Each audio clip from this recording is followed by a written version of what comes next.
just want to share with you guys what they're doing. What's going on out there, Captain Steve? Well, Pat, we've been catching them on the edge of the grass, deeper water, near deep water, on actually both lakes, Headwaters and Garcia. Right. The key bait for us, as you well know, has been a spinnerbait. Absolutely. You know, it was slow rolling spinnerbait up on the flats early. There are times, so as the year progresses, water gets warmer, there's more feeding times spread out throughout the day. It's not just steady all day, so the mornings are usually good, dies off a little bit, then the afternoon picks back up. But the spinnerbait, you keep in your hand, you keep throwing it, you're gonna catch some fish and some quality fish. The one that I like a lot is from Lure Concepts. It's a locally made spinnerbait. This is twin gold. Now I will do a chrome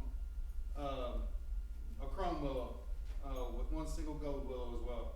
Half ounce, about where I'm at. So, and we've been catching a lot of good fish on that. You all have been catching a lot of good fish on that. There's been a lot of fish, a lot of quality fish here lately caught on spinnerbait. Yeah, For sure. that's where, well, you guys know, I've never been a big spinnerbait guy, but I do love my chatterbait. And, the jackhammer chatterbait that we keep right here in the shop, and this golden shiner color is definitely the ticket. Got a lot of different trailers that you can match up with that, and that's been really deadly, ripping that through the grass, and like Steve was saying, fish around those grass edges and so forth. That's been super productive, and you get them right here at the shop. Absolutely. Now, Steve, on your spinnerbait, do you use a trailer on your spinnerbait? Well, I will use a second hook. I do use a second Stinger hook. hook, right. Yeah, you know, just a stinger hook, as some people call it. Trailer You know, hook, a trailer whatever. hook, whatever. Sometimes it all depends. If I'm gonna run a trailer hook, no, I usually don't. But if I Right. do, I just use just a standard little grub or something like that. Right. You know, Yep. yep, just a little swirly tail grub, and you're good. But you know, there have been days when they're not really eating the bait really well, so you'll catch them on the stinger hook. Right. Yeah, I agree. Absolutely. Yeah, and we've been, Cecil and I, when we fished the tournaments on Garcia, and we've been fishing, the shad spawn's been going on out there, so, you know, trying to match that hatchet and catch them, you know, in that spatter dock and that thick viney stuff has been tough, and, the one thing, and Cecil, I don't know how he does it, he works that spinnerbait like magic, and he catches them on a spinnerbait in that thick stuff. Just kind of picking, you know, his spots where he's throwing them, but I finally found that, you know, other than a swim jig, just a Big Easy, that new shad color Big Easy, and I've been pegging a 1/8 ounce weight so it drops down in there a little bit better, and it's kind of slow rolling. They've been killing that Big Easy, killing it. So that helped us big time. Yeah, you whooped our butt that day. I'll tell you that. That was kind of. We got lucky. I talked a lot of smack before that tournament, and then I got the codes poured to me. It was bad. Well, I'm the only one. Yeah, well, hey, some guys get lucky days. Well, It was I mean, fun. you guys are in second place overall right now, is my understanding. Yeah, so yeah. y'all, you guys are doing great, man. Yeah, we've got one this Congratulations. weekend. Yeah, we've got one this weekend on Saturdays. But you know, it's been fishing great. Garcia is loaded with fish. We just hung up with Kevin a little while ago. He's out there caught a 7-pounder on I think he was throwing a frog. On a frog. On a frog. So Garcia is incredible, man. Yeah, had good luck there in the mornings, Yeah, that top water With bites. frog bites, yeah. Yeah, I mean the bags have all been coming in the 20s. You know, so it's pretty impressive. That is impressive. So other than that, what else is going on, guys? Well, I guess other than that, if you like, we could, walk on over to, the maps and. Yeah, because I got a few spots on Headwaters I want to kind of point out, and I really want to talk about Stick Marsh. I was on Stick Marsh the other day in a mud boat, and it was amazing. Perfect. Yeah, Oh, that yeah. sounds great. Let's do it. That's Let's do it. that's getting a heck of a view of that place right now, so that's gonna be impressive to talk about. Well, where you been catching them at, Captain Mike? All right, well. It's at Headwaters. You know, we've been having a number of shiner trips on Headwaters, and the shiner bite has been off the hook, to say the least. Whether they're dead, alive, it doesn't seem to matter. Right. They still want to eat them.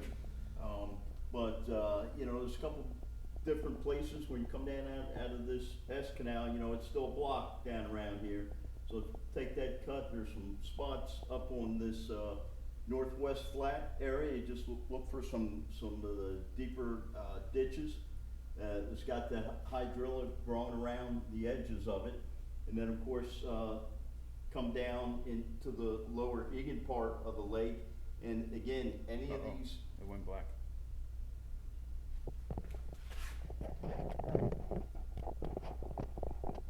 Man. you know, the screen went off, but it looks like it's still rolling. So you're gonna cut that last part? Yeah. Lower Egan. Yep, down here, the lower portion of the lake in Egan, again, same thing, looking for some of the deeper ditches there and some of those navigational ditches, and getting in there, there's flats off of those, and just fishing those grass edges.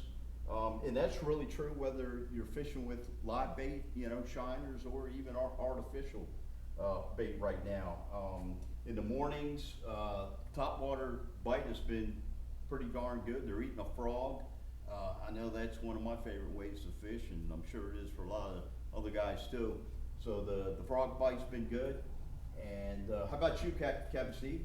Well, you know, kind of the same on the shiner bite. The shiner bite's just been phenomenal. It's like Captain Mike said, alive, dead, half gone, missing the head. It don't matter, they're gonna eat it. If you put it in front of them, they're gonna eat it. The places that we're targeting, same areas that he's talking about, same places. But I also I'm really starting to like these blow-throughs here on Ditch 13. All these cuts right here, the grass is really starting to mat back out again. So, sorry? It went black again. When the grass really gets topped out, those walls are really thick. And anywhere where you have deeper water coming up onto a flat, they're gonna stage right there on that edge, and they will get in that flat on that grass. So we've been catching on punching as well again. So the punch bite is really starting to come back. You know, I've been liking the big bite BFE as well as the Bass Assassin, the skunk ape. That's been producing fish for us as well. But you know, hitting these ditches with artificial and the shiner bite has been really good. Right in through here, there's a lot of these islands that when they built this lake, they dug around these islands, and there's places that have deep water right up next to shallow humps out here. And you can find these areas, and if you find those areas, just fan cast around out in there and whatnot. But like where these two canals come together right here and break off, there's 2 or 3 that break off right in here. This is a nice little hot little area. I'm just waiting for the square pond to turn back on, because it's going to turn back on at some point. This is a fairly deep little pond. Yep. But the deeper water's on this area right in here on this bank, and it's really close to all the grass and the reeds here. So I really like that area. And of course, you know, Egan, you know, any of the grass mats down there. Most interesting thing for me though is that the other day last week I got to go out on Stick Marsh. It's down 4 to 5 feet right now. It was amazing. I've never seen it so low in my life, but it looked like the Stick Marsh of old, but the water level was different. Where the trees were really tall for the longest time, you don't see trees when the water's up, where at pool, right? But the stumps are still there, and I posted on my Facebook page some of the photos. It's a minefield out there, folks, and let me tell you something. If you think that you're not navigating around stumps as soon as you come out of here from the boat ramp and you can just run straight across, you can if the water's up most of the time, but you're still taking that chance. Still taking that chance on hitting something out here, because I posted pictures on my Facebook page that'll blow your mind. This is a minefield. This over here, I got over in here, there wasn't near as many stumps. So a lot of people will come through the cut and they'll run straight down here. I feel like you could probably do that and be okay. I don't suggest it if you don't know the lake though. But this whole thing, especially this south end here, this south end, riddled with stumps and navigational hazards. And we were in a mud boat and got that thing sideways twice, and I thought I was gonna roll out of the boat twice. I mean, it's amazing, and the water is so murky right now that there's a lot of those stumps you will not see. You do not see. And I never realized that they had put so many of those fish attractors out there. There's tons of them out there. And Mike, you know, I tell you what, it just blew my mind. It looked like the Stick Marsh of Ode minus the tall trees, Yeah, yeah. you know. But Pretty neat. But the Pretty boat neat ramp, stuff. unless you got aluminum boat, airboat, or mud boat, you're not even getting in this boat ramp. It's not gonna happen. And if you do, you might tear something up. Cause even the mud boat, the trailer dropped off the back of the ramp.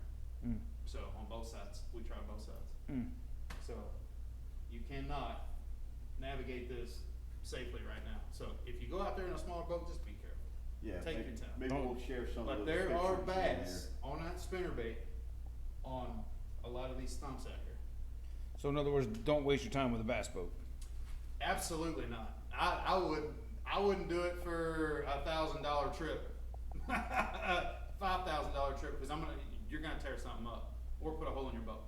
It's that Not bad. worth it. No, it's not. Not worth it.